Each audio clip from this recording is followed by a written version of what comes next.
It was a Thursday night. Rain kissed the windshield in steady sheets as Sarah Blake gripped the steering wheel, humming to the beat of the song playing on her cracked phone. She had just left practice, last one of the week. Her coach had clapped her on the shoulder before she left, saying, "Nationals, Blake. You're gonna make history." She smiled the whole drive, until the sky split open. It happened fast, too fast. One moment she was driving through a bend on Route 17. The next, a pair of headlights veered across the center line, coming straight at her like a missile. A deafening honk, screeching tires, her breath caught in her throat. Then, impact. The sound was like a bomb going off inside her skull. Her car spun violently, metal crunching, glass shattering. She remembered the feeling of weightlessness as the vehicle flipped, then the sickening crunch of landing, once, twice, before everything went still. Darkness. When Sarah opened her eyes, the world was upside down. Literally. She was hanging from her seatbelt, blood dripping from her temple. Steam hissed from the crumpled hood. A tree branch pierced through the passenger side. Her body was numb, but her mind was racing. She tried to move her legs. Nothing. Panic surged through her chest. "I can't feel them," she whispered, her voice cracked and barely audible. The cold started setting in, the kind that seeps into your bones and makes your teeth chatter. She screamed, but only the sound of rain and distant sirens answered. She blacked out again. When she came to, it was in a white room, under fluorescent lights, with machines clicking and hissing around her. Her mother sat nearby, her face pale and eyes swollen from crying. A doctor stood over her, clipboard in hand, wearing that practiced look of calm that never brings good news. "Sarah," he began, hesitating. "Your spinal cord was severely damaged. The trauma was extensive. I'm sorry, but you won't walk again." The words landed like bricks. The air left her lungs. Everything went quiet. The world once filled with plans and podiums and gold medals collapsed in an instant. Sarah stared at the ceiling, unblinking. Her mother wept. Her father had to leave the room. But then, something strange happened. In the silence, a sensation washed over her, not physical, deeper, a stirring, like something or someone was there, present, watching. She couldn't explain it. It was just a whisper in her heart. This is not the end. Was it desperation? A dream? Delusion? She didn't know. But that tiny, invisible thread wrapped around her soul and refused to let go. As doctors laid out rehab plans for life in a wheelchair, as friends came and went, as her phone fell silent and the world moved on, Sarah held on to that whisper. The nurses said she was lucky to be alive. But lucky didn't mean whole. And whole didn't mean hope. She cried herself to sleep that night, but not because she believed her life was over, because something inside her, something unshakable, said it wasn't. And as the storm of grief raged on around her, a strange kind of calm took root in the rubble. Not because she understood the road ahead, but because a voice, still and small, had spoken. And somehow she believed it. The days after the crash bled together like a long, fevered dream. Hospital lights never dimmed. Machines never stopped humming. The scent of antiseptic clung to everything. Her sheets, her skin, her hair. Sarah Blake, the girl who once leapt over hurdles with fire in her blood, now lay completely still, watching the ceiling as if it might crack open and swallow her whole. Her body was a shell, bruised, broken, and numb from the waist down, but it wasn't just her spine that had shattered. Her identity was in ruins. The girl who outran state records, who carried her school's hopes into every meet, was gone. In her place lay someone she didn't recognize, someone pale, silent, trapped. The doctors came with plans: physical therapy, pain management, wheelchair fittings. "We'll focus on what's next," they said gently. But their eyes always said what their voices didn't. "This is your life now." They spoke to her like she was glass, already broken, but still fragile enough to splinter further. At night, when visiting hours ended and the world outside her window drifted to sleep, that's when it got worse. That's when the thoughts came. Why me? What did I do to deserve this? Where was God when my car went off that road? Sarah had grown up in church, Sunday dresses, vacation Bible school, bowed heads before dinner. But in college, sports had taken over, training, traveling, chasing glory. God became background noise. She wasn't angry at him then, just too busy. Now, lying helpless in a sterile bed, she wasn't just too busy. She was furious. Her dreams were gone. her future erased. Even her friends, those teammates who once called her Blake the Bullet, stopped texting after the first week. People didn't know what to say to someone who might never walk again. And so the silence came. Long, heavy, terrifying. But one night, when the wind howled outside and the rain tapped on the hospital window like tiny cruel fingers, Sarah couldn't hold it in anymore. The loneliness was too loud, the pain too sharp, the future too blank. She turned her head to the side, slow, stiff, deliberate, and looked at the pale green wall. With tears streaming down both cheeks, she choked on her own breath and whispered the first prayer she'd spoken in years. God, if you're still there, help me. No angels appeared, no lights flashed, the machines kept beeping, but something shifted, something subtle, like the air thickened just enough to notice, like the shadows pulled back just a little from the corners of the room. A warmth spread through her chest, not fire, not heat, but presence, real, undeniable. A weight on her soul she hadn't felt since she was a child sitting in the back pew of her hometown church. She didn't know what it meant. She didn't even know what she had asked for. But she knew that in that moment, she had been heard, and in that one fragile whisper, born out of grief and fury and desperation, the long road to healing began. Not in her legs, but in her soul. The days dragged into weeks, and the room that once felt like a lifeline began to feel more like a cage. Sarah's world had shrunk to a hospital bed, 4 walls, and the sound of nurses changing shifts. The outside world moved on without her. Her teammates posted photos from meets, smiling beneath medals she once dreamed of wearing. Her coaches sent a card, once. Her boy Jason came by 3 times, each visit shorter than the last, until he simply stopped. He never said goodbye. He didn't have to. She felt it when the silence grew too wide to cross. Friends from campus offered thoughts and prayers at first. But life, for them, was still spinning. Midterms, parties, promises of summer. And Sarah, broken in bed, was a painful reminder of how fragile dreams could be. So one by one they vanished. Loneliness became her new companion, and it had claws. She tried to be brave. She tried to wear the brave face when nurses entered, when therapists adjusted her legs like dead weight. But when the door clicked shut, she crumbled. At 3 a.m., with the machines beeping and the shadows stretching long across the floor, Sarah would stare at the ceiling and wonder if anyone even remembered she was still alive. And then, there was her. Nurse Evelyn. She wasn't on any schedule, Sarah knew. She never came during the chaos of morning meds or afternoon vitals. Always late, always quiet, always alone. She was older, hair pulled back in a soft bun, face lined with years, eyes that had seen pain and didn't flinch. Every night, just past midnight, Evelyn would slip in like a whisper, sit beside Sarah's bed and pray in a low voice. Not loud, not showy, just intimate, real. Sarah never said much to her at first, just watched, listened. Some nights Evelyn read softly from her Bible. Sometimes she just held Sarah's hand in the dark. And every time, as she rose to leave, she'd say the same thing. God's not done with you yet. Sarah wanted to believe her, but she didn't. Not really. Not until the dream.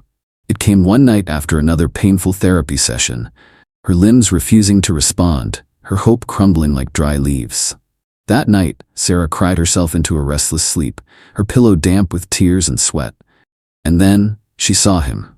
A man stood at the foot of her hospital bed, tall, calm, dressed in white, not blinding, not glowing, but unmistakably otherworldly. His presence filled the room like wind fills sails. Not a word was spoken for a moment, but she felt deeply that he saw her, knew her, every wound, every fear, every thought she'd tried to bury. Then he spoke. Get up, Sarah. She blinked. I can't, she whispered. I'm broken. He stepped closer. This isn't where it ends. And then, she awoke. Heart racing, breath caught in her chest. The room was dark again, empty. No figure, no voice, but the air felt charged like lightning had passed through. And beside her bed on the nightstand was a folded paper towel with handwriting she didn't recognize. Isaiah 41:10, Do not fear, for I am with you. Do not be dismayed, for I am your God. Evelyn had been there. Sarah clutched it like a lifeline. For the first time since the crash, she didn't feel forgotten. She didn't feel alone. Maybe, just maybe, God really wasn't done with her yet. And from that night forward, a new kind of fire began to flicker inside her. Not rage, not grief, but something far more dangerous to despair. Hope. The dream haunted her.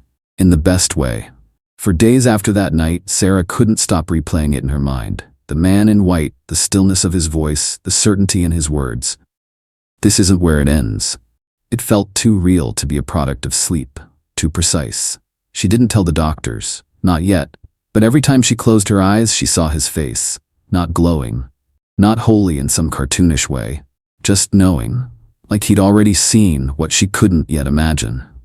So when the therapists rolled her into the rehab room the following week, fluorescent lights buzzing overhead, the faint scent of antiseptic mixed with gym mats, Sarah felt something different in the air. It wasn't strength, not confidence, but readiness, a whisper that said, "Pay attention." The exercises were simple, at least they were supposed to be.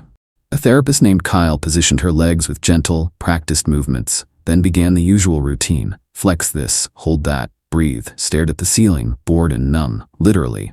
As always, nothing moved below her waist, until it did. At first she thought it was her imagination, a tickle, a twitch, just in her right foot, so faint, she almost missed it. She stared down at it, frozen. "Wait," she said sharply. "Kyle, look, my foot." He turned, looked, and for a brief moment the two of them watched in silence as her toes made the smallest, most defiant twitch, like a breath across still water. Kyle blinked. It's probably just a spasm," he said, trying to sound calm. But his voice cracked slightly. "Normal. Sometimes the nerves misfire, even in paralysis. It's nothing, really." But she saw it in his face. It wasn't nothing. Evelyn came that night, as always.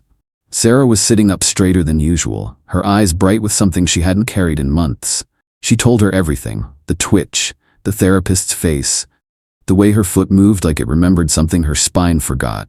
Evelyn didn't question it. She just smiled, eyes soft and deep. "That's not a spasm, sweetheart," she whispered. "That's a spark, and it only takes one to start a fire." Sarah didn't sleep much that night, not because she was afraid, but because something inside her had awakened. She didn't know if the doctors would believe her, didn't care, because she knew what she saw, what she felt. It wasn't the return of mobility, it wasn't healing, not yet, but it was something stronger than muscles, deeper than nerves. It was hope. And for the first time since the crash, Sarah didn't pray for strength, or answers, or even healing. She lay in the dark, hands folded, eyes wide open, and whispered, "Thank you, God. Not for the miracle, but for reminding me that you're still writing this story." Somewhere, deep beneath the weight of steel, scar tissue, and science, something sacred had stirred. And she was listening. Hope is a dangerous thing. It doesn't come with guarantees, just the haunting possibility that things might change. And Sarah clung to that might like it was oxygen. That twitch in her foot, it wasn't just movement, it was permission. Permission to fight. But recovery, she soon learned, wasn't a clean montage with upbeat music and steady progress. It was war. A slow, brutal, exhausting war. And most of it happened far from cheering crowds or smiling nurses. It happened in sweat-soaked corners, in silent prayers, in vomit-covered mats, in moments no one would ever see. After her twitch, the hospital reassigned her to outpatient therapy. But Sarah wasn't looking for clinical routines. She wanted a fight plan. That's when she found Frank. Frank was a retired physical therapist, mid-60s, Vietnam vet, a man who didn't believe in sugarcoating anything. He ran a tiny private rehab space behind a local church. People whispered about him, said he worked miracles, said he prayed harder than he stretched muscles. They called him old school. Some called him crazy. Sarah called him her only shot. She rolled into his garage-turned-gym on a rainy Tuesday morning. Frank looked at her once, nodded, and said, "If you want science, go back to the hospital. If you want to fight, get in here. But you better come ready." They started small, micro movements. Just holding her legs in place, retraining the mind to imagine walking. Before the body moves, Frank would say, the spirit decides it's worth moving. And before every session, they prayed, not for success, not even for healing, just for the strength to endure. Sarah hated most of it. The pain was unimaginable. Her muscles screamed, her back felt like it was on fire. Some days she trembled with effort just trying to shift an inch. Some days she puked from the exertion. Some days she cried before even getting out of her chair. But she kept showing up, every single time, because she remembered what Evelyn said, it only takes one spark. And now, Frank was fanning that spark into a flame. There were no cameras, no followers, no applause, just a stubborn girl with a broken body and a man who believed that miracles were built, not granted. And inch by agonizing inch, Sarah began to take back territory she'd thought was lost forever. A toe, a twitch, a 2-second lift, a moment of balance. Each one was a battle, each one a small resurrection. There were setbacks too, whole weeks where nothing happened, weeks where her body betrayed her, weeks where doubt slipped in like a poison and whispered, "You're fooling yourself, this is it, you're done." But Sarah would lie in bed those nights, her body aching like a war zone, and whisper back, "Not yet." Because she knew she wasn't just moving muscles, she was rebuilding herself.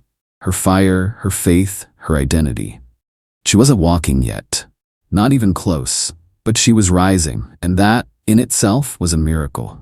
Recovery had its own rhythm, one only Sarah could hear. It wasn't steady, it wasn't predictable, but every inch she gained during the day seemed to echo louder when the world went dark. The nights, once filled with fear and numbness, had become something different. Holy, haunting, alive. It started with whispers in her sleep, unseen waves crashing, distant footsteps on sand. Then slowly the dreams became clearer, more vivid. Sarah found herself standing, not hoping, not imagining, but standing, on a quiet beach at dawn, the wind soft against her skin.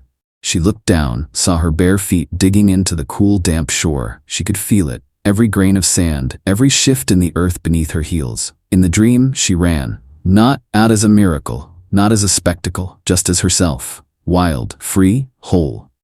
Other nights, she was back at the track, the familiar scent of chalk and turf in the air, crouched at the starting line. Her heart pounded, her legs tensed, the starter's pistol cracked, and she flew. Not fast, fierce, the way she used to, as if nothing had ever been taken from her. Once, she dreamed she walked down the center aisle of a small church. She was wearing a simple white dress, trembling, but not from fear, from gratitude.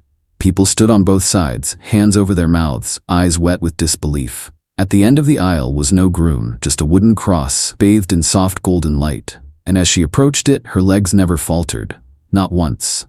Then she'd wake up, and the pain would return, the heaviness, the stillness, the cruel reminder that her body hadn't caught up to her soul. Some morning she woke up sobbing, her fists clenched, whispering through clenched teeth, "God, why show me what I can't have?" She asked him if it was a trick, if he was teasing her, if he was dangling healing like a carrot in front of a broken body that could only crawl. But deep down, beneath the frustration, the aching muscles, the shattered science, she knew. These dreams weren't lies, they were seeds, visions, not fantasies, promises, not illusions. God wasn't teasing her. He was showing her the ending of a story still being written, a trailer before the feature. A whisper of resurrection before the grave had even cooled. He was giving her something no doctor, no scan, no progress chart could. A glimpse of the impossible made possible.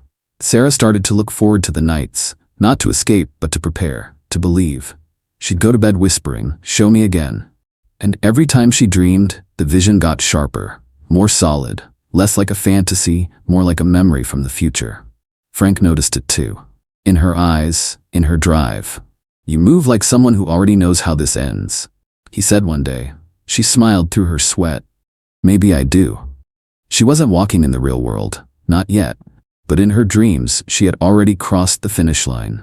And she knew somehow, some way, her feet would one day follow. The calendar flipped, the seasons passed, and Sarah Blake's life became a quiet war. One fought far from crowds, cameras, or congratulatory headlines. While the world celebrated athletes crossing finish lines and influencers collecting likes, Sarah trained in the shadows, in the silence, in the space where most people quit. By the 1-year mark, she could stand with braces. Steel and straps encased her legs, holding her up like scaffolding over a crumbled building. It wasn't graceful. It wasn't fast. But it was hers. That first time she stood, fully upright, the room spun. Her arms trembled on the parallel bars, her breath shallow. Frank stood beside her, hand steady on her back. No words, just a nod. Evelyn wept quietly in the corner, her hands clasped together in prayer. Sarah didn't cry. She couldn't. The moment was too sacred. But standing wasn't walking. And walking, they said, was still impossible. Doctors had stopped offering hope long ago. The medical community had labeled her recovery atypical, but never miraculous. They said progress was a plateau, that her nerves couldn't reconnect what had been severed, That prayer might give her peace, but it wouldn't give her motion. They didn't know what she knew, because Sarah hadn't just seen herself walk in dreams. She had felt it, felt the ground underfoot, the pull of gravity, the release of freedom. That memory from the future was etched into her soul, and she chased it like oxygen. She trained harder, prayed deeper. On nights when her muscles burned and her legs refused to move, she'd lie on the floor and whisper, "You showed me. Don't let me forget." Another year passed. The second anniversary of the crash came and went with no headlines, no balloons, no candles, just pain, just sweat, just faith. And then it happened. It was a quiet morning. Rain tapping the old windows of the church basement where Frank had let her keep training long after insurance stopped paying. No audience, no fanfare, just Sarah, a pair of crutches leaning against the wall, her braces loosened at the knees, and a wooden cross at the far end of the room. She closed her eyes, breathed deep, the way she did in every dream. Then, gripping nothing but belief, she lifted her left leg and stepped. It wasn't perfect. Her body wobbled, her knee buckled, but her foot landed. Then the right followed. One step, then another. She walked. Not far, not fast, but she walked. Tears streamed down her cheeks. Evelyn was already on her knees, hands over her mouth, whispering, "Thank you, Jesus." Frank turned away, wiping his eyes with his sleeve. And Sarah, barely able to speak through her sobs, whispered the only thing that made sense. "I'm not walking by science. I'm walking by faith." There were no doctors there to declare it a breakthrough. No newspapers waiting to publish a miracle. Just a girl and a God who never stopped believing in each other.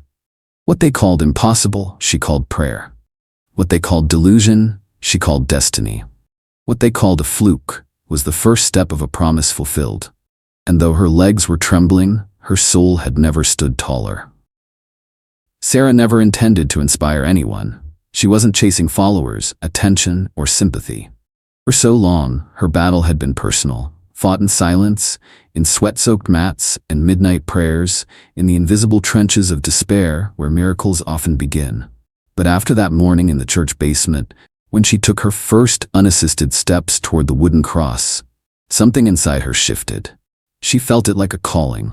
A quiet voice, the same one that once whispered, "This isn't where it ends," now urged her, "Tell them." So she did. It started with a photo, blurry, raw, unfiltered. Just her standing alone in the basement, hand on the back of a folding chair, braces loosened, tears on her face. She didn't caption it with anything dramatic, just 5 words, "I walked today. God showed up." She didn't expect what came next. Within hours, messages began flooding in, from strangers, from mothers, from people in wheelchairs, people in hospital beds, people trapped in prisons of anxiety and trauma and grief, people who hadn't moved in years, physically, emotionally, spiritually. One woman wrote, "I haven't prayed in a decade, but something in your eyes reminded me I still can." Another message from a former soldier with PTSD simply said, "Your fight gave me mine back." Sarah started recording short videos, shaky, sometimes tearful, sometimes laughing through the pain. She showed the ugly moments, falling during training, vomiting after overexerting, crying when progress vanished for weeks. But she also showed the light. Evelyn's quiet prayers, Frank's gruff encouragements, her whispered thank you after every small victory. And woven through every post was the thread no doctor had ever prescribed. Faith. Real. Raw. Defiant faith. Not the kind from greeting cards or sermons, the kind that comes from lying flat on your back in a hospital bed, having lost everything you thought made you you, and still daring to whisper, "God, I believe you can rebuild me." Her inbox filled with stories. Survivors of abuse, cancer patients, recovering addicts, widows, teenagers on the edge. Not all of them believed in God, but they all believed in her. And that was the crack where light started breaking through. Sarah realized then, her comeback wasn't just for her. Her brokenness had become a blueprint for others. Her wounds were maps. Her story, one she never would have chosen, was now a lifeline for the forgotten and the fallen. She saw it clearly. Her pain had never been pointless. It had a pulse, a purpose, a platform. She wasn't just walking again, she was leading. And with every message, every testimony, every soul rekindled by her fire, Sarah Blake understood something she never could have grasped before the crash. Sometimes God allows the breaking, because the world needs to hear the sound of you rising. It had been 2 years, 730 days since Sarah Blake was last in that gym. 2 years since the crash. 2 years since the girl with fire in her legs and gold in her sights was told she'd never walk again. That place had once been her temple, her second home. But after the accident, it became something else entirely. A ghost. She used to dream about it.